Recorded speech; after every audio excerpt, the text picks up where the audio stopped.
ගෝවන් සියලු දෙනාටම සුබ දවසක්. අද මම අලුත් වීඩියෝ එකක් අරගෙන ආවා. ඒ කියන්නේ අලුත් විදියට අලුත් ක්‍රමයකට චිලි පේස්ට් එකක් හදන්නේ කොහොමද කියලා අපි බලමු. මේකට මම භාවිතා කරනවා වේලිච්ච මිරිස් ටිකකුයි සුදු ලුණුයි. තව අමුද්‍රව්‍ය කීපයක් තියෙනවා. මම ඒක පියවරෙන් පියවර කියලා දෙන්නම්. අපි මුල් පියවර බලමු. මුලින්ම මම කරන්නේ මේකට සුදු ලුණු ටික එකතු කරලා උණු වතුර එකතු කරනවා. උණු වතුර එකතු කරලා මේක හොඳින් තැම්බෙන්න පැය භාගයක් විතර තියෙනවා. ඊට පස්සේ අපි බලමු මේ අලුත් චිලි පේස්ට් එක හදන්නේ කොහොමද කියලා. සුදු ලුණු ටික හොඳට තම්බගෙන තියෙන උණු වතුරෙන් පෙරාගත්තා. ඉතින් අපි මේක අඹර ගන්නයි යන්නේ. ඒකවල මම මේකට ලුණු ටිකුත් එකතු කරනවා. ලුණුත් එකතු කරලා මම මේක හොඳට අඹර ගන්නවා. අඹරගෙන අපි බලමු චිලි පේස්ට් එක හදන්නේ කොහොමද කියලා.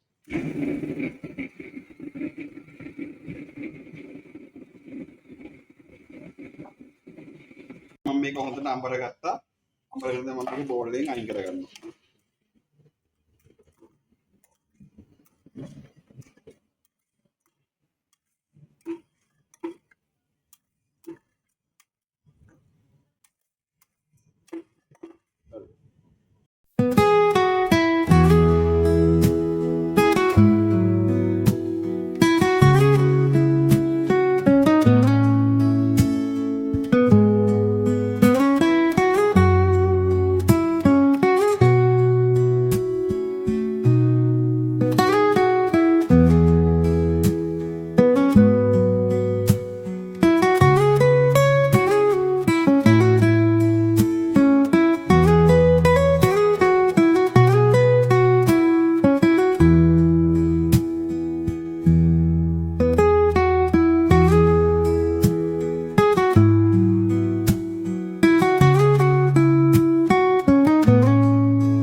මේ තියෙන්නේ අපි හදාගත්ත චිලි පේස්ට් එක.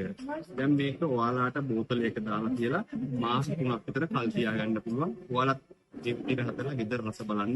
ඔයාලා රෙස්ටොරන්ට් එකට, ඔයාලගේ හෝටලෙට මේ රෙසිපි අදලත් කරගන්නයි කියලා මම ආදරෙන් ඉල්ලා සිටිනවා. බොහොම ස්තුතියි. නැවතත් අලුත් වීඩියෝ එකකින් හමු වෙමු.